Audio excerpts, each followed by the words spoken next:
Now I would like to invite the next speakers, Mrs. Andrea Bilbow from ADDISS Charity Association.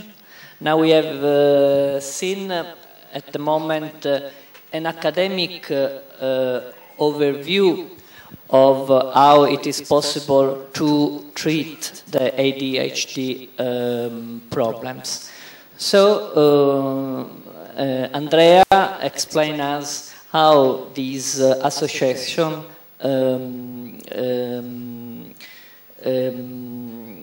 use strategies. What we've learned from yes, parents. What is learned with parents. Okay, thank you.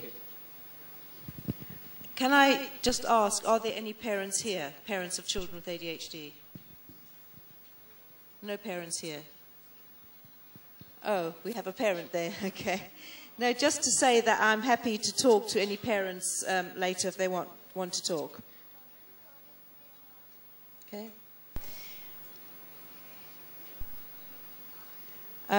So we're going to look at the improvement in health of individuals with ADHD and what does that mean? And why? Why are we looking at this? Because if we don't deal with these children early on, this is what happens. And this is what we found through our own research. Parents, so many parents are on antidepressants because they can't manage and live with their children. Lots of breakups in the family, divorces, separations, breakdowns. The inability to maintain employment. If you have a child with this condition, you're called to school practically every day. You have lots of doctor's appointments. Your child is sent home. It's very difficult to hold down a job when you've got a child with ADHD because they become a full-time job. And many children with ADHD are actually placed in care. They're taken away from their parents and given to other parents. The children, they develop low self-esteem. Very poor relationships between the parent and the child, and also poor relationship between the teacher and the child. You know, teachers don't really like having children with ADHD in their classroom. Children don't develop good friendships. They may make a friend, but actually, you know, within a day they've lost that friend, so they don't sustain friendships. And school exclusions are just, this is the reality of ADHD. So many children are excluded from school, and this is happening all over the world. This is not just, you know, for one country. And I think that our biggest job is to keep these children in school. They've got to stay in school. They've got to get an education. Because without an education, as adults, they drop out of school. The biggest casualty of ADHD is educational failure. They start to self-medicate, turn to drugs and crime, the knock-on effect of drugs.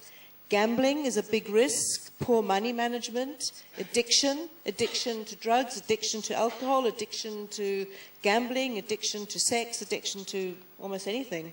As adults, low income or no income, inability to hold down a job. In the UK, the Home Office have told us that poorly managed and untreated ADHD is one of the top 5 causes of youth crime. As an adult, a lot of adults, their own relationships break up. They have difficulty parenting their own children. They have difficulty sustaining marriages. And then we know from 27-year longitudinal study in the UK by Professor Eric Taylor that if we don't treat ADHD in childhood, many adults with ADHD will go on to develop other severe psychiatric conditions. So, how do we get it right? Clinicians, it starts with clinicians. Are they using everything in their toolbox?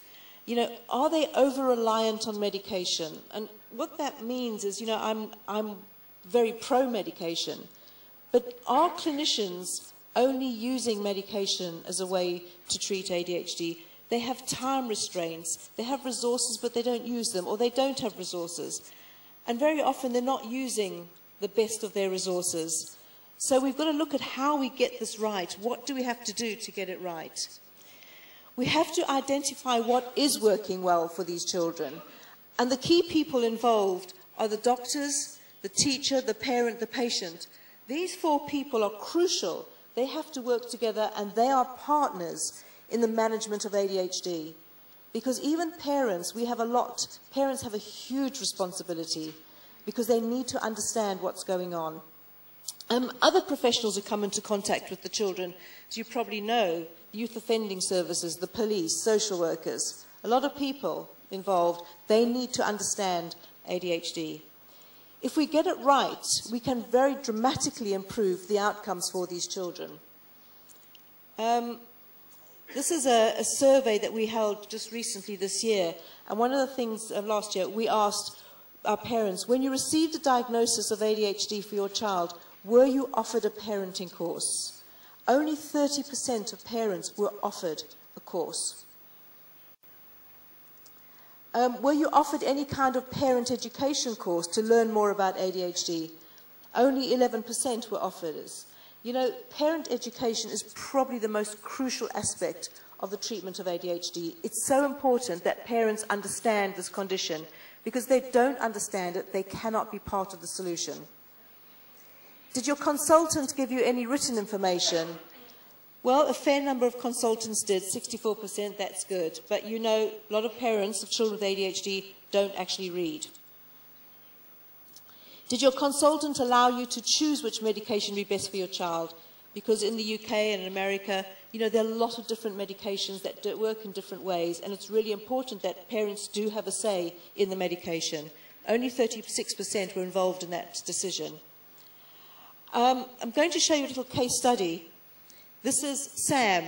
He was excluded from school for being violent towards teachers, lots of exclusions, very aggressive. He became depressed. He was suicidal, he was self-harming, falling behind at school, and his mother just felt that she failed as a parent. Now, you're probably sitting there thinking, we need to do something about this child, we need to treat him.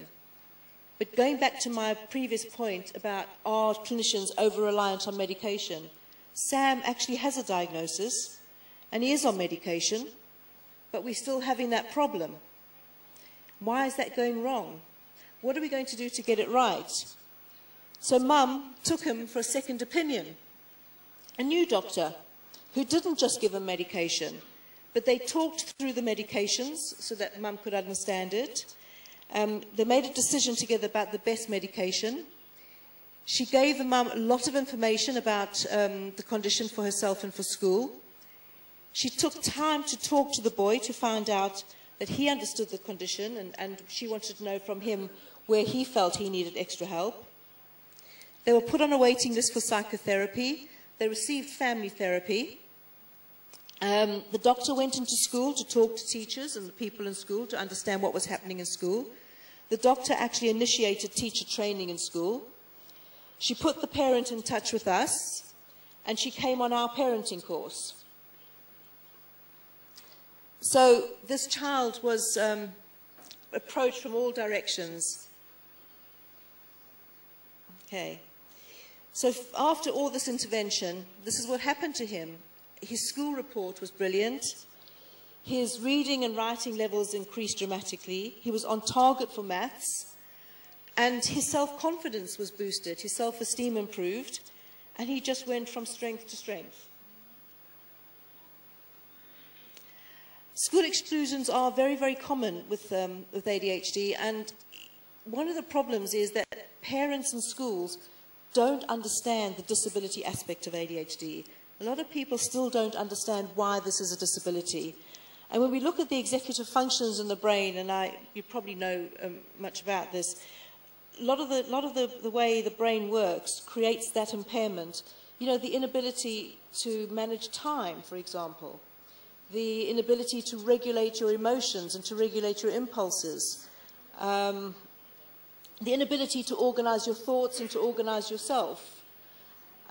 Working memory is very poor in children with ADHD, and I think that contributes greatly to the impairment of children with ADHD. When you're constantly giving child instruction as a teacher or a parent, and the child is forgetting what you're saying and they're not doing what you ask, and they get into trouble. You know, forgetting homework, forgetting to bring in their kits for PE. The diagnosis, I think one of the other problems that we have with ADHD is that very often the ADHD diagnosis comes first, But there is a huge comorbidity with autistic spectrum disorders, and very often that condition doesn't get diagnosed. So we find that we're throwing medication at children who may have both conditions, and it's not working. And you're not seeing improvement, and especially in secondary school, there's a lot of problems. And very often it takes a long time to get to the point where somebody thinks, there may be an autistic spectrum disorder here, and maybe we have to work a little bit differently with this child. So, working with parents, what have we learned so far?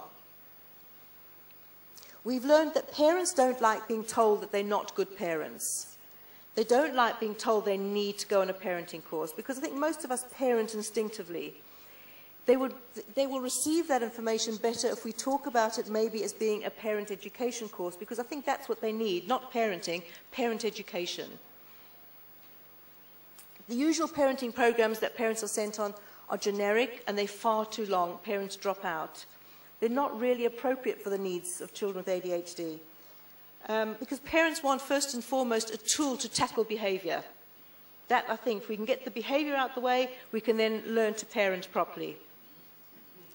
So as an organisation, what we recommend as a frontline treatment for ADHD is parent education, a psychoeducational program that teaches them about the condition so that they can better understand how to parent their child.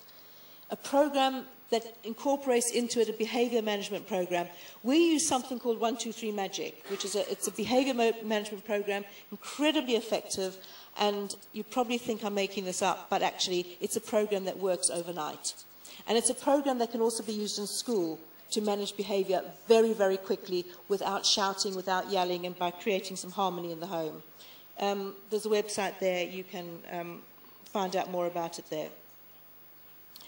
The other thing that we recommend is a program that can be delivered in school. It's a cognitive behavioural therapy program, solution-focused, multisensory, using visual analogies, using activities, using music, reaching children the way that they learn. The program is called Why Try? And have a look at the website. It's a program that you can use from the age of 4 up to adulthood. The aim of the program that we use is to increase the knowledge of parents, increase their knowledge, to increase the knowledge of teachers, and to empower parents to become better advocates for their child, both in school and, of course, in the community, where a lot of parents will get negative comments from their own friends. To help parents understand the disability aspect, educate parents on strategies that are really effective for managing behaviour, and also to teach children critical social and emotional skills, and also this very important thing, resilience. We need to build resilience, because sadly a lot of children with ADHD, a fair number, commit suicide. And we've just had 2 or 3 in the last year back home. So the program that we use, 123 Magic, this program, we teach parents how to sort behaviours, to understand the different behaviours, and to choose appropriate responses. There are 2 different kinds of behaviours. There are behaviours we want to stop, and there are behaviours we want to encourage. And there are different approaches for those behaviours. We teach parents and teachers to manage those difficult behaviours without the yelling and the arguing, and of course the smacking. We learn how to encourage positive behaviour through a series of rewards, encouragement and praise. Just go very, very quickly through the program. I'm happy for you all to have copies of these slides. I'm very happy to share them with people here. So in the session 1, we will teach parents about the condition, and we will look at the positive aspects of ADHD. In session 2, we get them to think about the tasks involved about being a parent, and then what extra tasks if children are diagnosed as having ADHD. Because often parents are referred to us pre-diagnosis. This is a really good program for differential diagnosis. We look at the different parenting styles and think about which styles we're going to use and whether this is the best way to introduce 123 Magic. In the next session, we will teach them to sort their behaviours, to understand the behaviours, and also the importance of good communication, reinforcing positive behaviour. Again, looking at positive behavior using rewards and praise, strengthening the family and school relationship, building self-esteem, also giving parents information about the education system because they need to understand how to advocate for their children within the education system. Sometimes you can't always rely on the school to get it right. And then we review the program and evaluate it, and then we celebrate with certificates when they've completed the program. What we've learned from these programs is that parents are incredibly resilient themselves, and they do respond well to programs that work. And if they work, they will continue coming. They benefit enormously from group work because we found that in an individual setting, it's really hard for them because they do feel very isolated. After they finish these groups, it's really important, and again, this is the role of the voluntary sector, to provide ongoing support. Because we find parents who are put onto parenting programs come back to us and they'll say, well, the program is finished, now what? I'm left alone. You know, this condition is not curable. They're going to live with this for the rest of their lives, and we have to build up that scaffolding around these families and not pull it down. So when they come on these courses, they learn a lot of skills. We've got to keep that scaffolding in place and keep them supported. My personal journey, when my children were diagnosed when they were aged 5 and 9, they're now 26 and 30, so I've gone through all of this. My 30-year-old is a university graduate, and my 26-year-old, he's got an autistic spectrum disorder as well, so he's a bit more impaired, but he's a well-functioning, happy person. I decided to make myself as knowledgeable as I possibly could be in order to help my children. And I came up with a formula to get parents through, and I want to share this formula with you because I think it's really important to give parents hope. As parents, we have to become the expert in this condition. We have to know everything about this condition, because if we don't know about the condition, we don't know how to fight for the services and the support that they need. We have to know and understand our child. We have to become an advocate, and we're going to be advocating for our child right through up until they're an adult. They never stop being our children. Even my 30-year-old son comes to me for help and support still. I still have to give him that, that reassurance. As a parent, we've got to be a positive role model. And the 1, 2, 3 Magic program actually helps us look at our own behavior as a parent and changes our behavior. Because we can't have expectations of our children if we are demonstrating poor behavior to them ourselves. So we've got to change our behavior. And I think that's the first thing that parents actually learn when they come on our program. We don't teach it, they come to that realization themselves. As a parent, we're going to have to be very patient with our children and invest in quality time, a lot of one-to-one time with our child. We've got to find their islands of competence. We've got to find what they're good at, because many children with ADHD fail in the education system, so let's find something they excel at outside of school, something we can invest in and support them with, a place where they can feel good about themselves and they feel success. We have to support their hopes and dreams, and we have to be the shepherd that guides them, even if sometimes it may be over a cliff. This is my older boy. He's a whitewater kayaker. And from the age of 11, he started kayaking.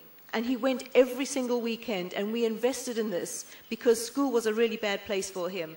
But he's become a world-class kayaker. He kayaks all over the world. He makes videos, and he's done really well. So, if we invest, we have a few Olympic champions who have ADHD, didn't do well at school, but are doing brilliantly in sport. So we've got to find their goals, help them find their goals, let them know that those goals are obtainable with good, hard work. We've got to keep them focused on those goals, and as parents and as teachers, we mustn't give up on kids with ADHD. If we invest in children with ADHD, you get so much back from them. If we don't invest, all we're going to get is pain.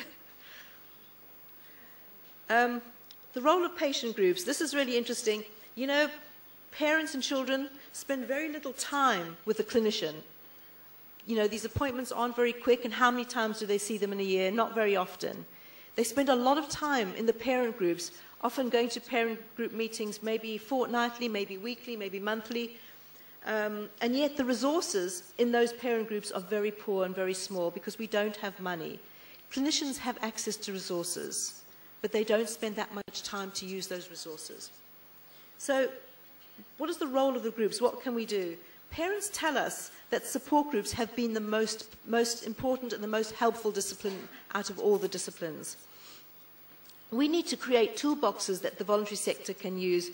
You know, as a voluntary sector organisation ourselves, we've learned so much that we've developed our own teacher training programs, our own parenting programs. We have so much to offer, but we do lack the money to get these things properly manualised and put into place. We've developed psychoeducational programs, teacher training programs. I'm part of ADHD Europe, which is an association of the European patient groups across Europe.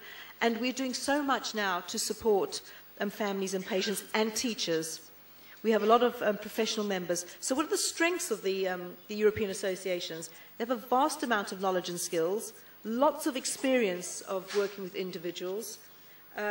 Working together through Europe, we're able to share a lot of information and strategies. We have a lot of professional members. We share resources. Very, very effective at awareness raising across Europe, and we've lobbied the European Parliament. Voluntary sector are best placed to educate the public. We've got more time, and we're driven by passion and not by paycheck. And I think that's really important. You know, we work very long hours, and we work on this so hard because we truly believe that these children are worth that investment. What are our weaknesses? I think language and culture sometimes are a barrier to working together. And funding, I think that's our biggest weakness. Self-help for parents. You know, self-help is really difficult for parents of children with ADHD because many of them don't read, many of them have ADHD themselves undiagnosed, they can't retain information, they can't organize themselves, they can't get it together to get themselves, you know, supported. So we need to build that scaffolding around parents as well and give them the reassurance. A lot of parents, however, are computer literate, and that's a strength. That's something we need to work on. Social networking, you know, I've been using Facebook now for the last year and various other Twitter. It's been an absolute eye-opener, social networking. I think it's been an absolute lifesaver for so many parents. They get so much help and support through joining groups on social networks. So e-learning, a really effective tool for parents, and I think this project is going to be quite good for parents. I think it's a good way forward. So a take-home message, really. We need to listen to parents. We need to listen to what they're telling us. We need to listen to what teachers are telling us, to their experience. Giving a parent a leaflet is not enough. Giving a teacher a leaflet is not enough. We need to look at the difference between the psychoeducational courses and parenting courses. What is working better? We need to make sure that parents have got skills to become good advocates. We need to give parents and teachers really good behavior management tools and strategies, really good ones that are related to ADHD behaviors, which means that teachers need to understand the behaviors. And we've got to also remember that if we are going to be giving pills to children, it's really, really important that we teach them skills as well. Because, you know, an ADHD child is like a Ferrari with bicycle brakes. Yeah? Our clinician has the power to give that Ferrari brakes. But there's no point putting those Ferrari brakes on a Ferrari if we're actually not going to teach the child how to drive that Ferrari. Okay? So those skills are the lessons we're going to teach our children to drive their Ferrari. Thank you.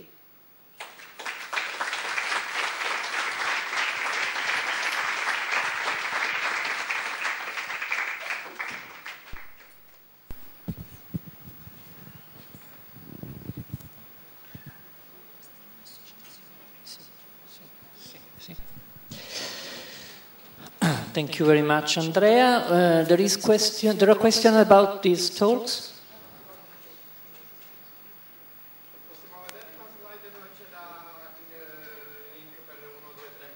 Yes, can you show the slide where is the information about 1, 2, 3 magic approach?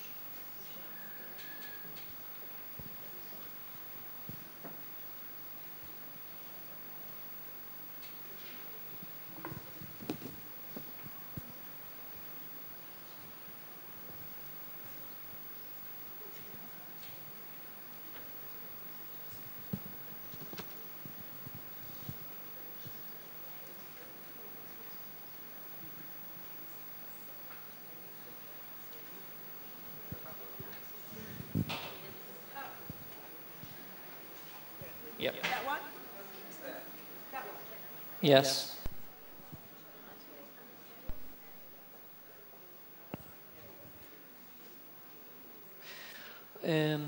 Okay, you have mentioned before this type of approach that you use in your association. Yeah. And what are the characteristics of this approach? What do you mean? In terms of parents and teacher training? I don't really understand what you want to know. Yes. It is a behavioral management program. Yeah. Okay. It works on some interesting principles, and it works on principles that actually go against many parenting programs. Because the 1, 2, 3 Magic approach, how it works is, we call it a no talk, no emotion program. It stops parents yelling at their children, so we don't talk to them. There are various strategies that we use. We train the children to do what we want them to do, to get the behavior under control.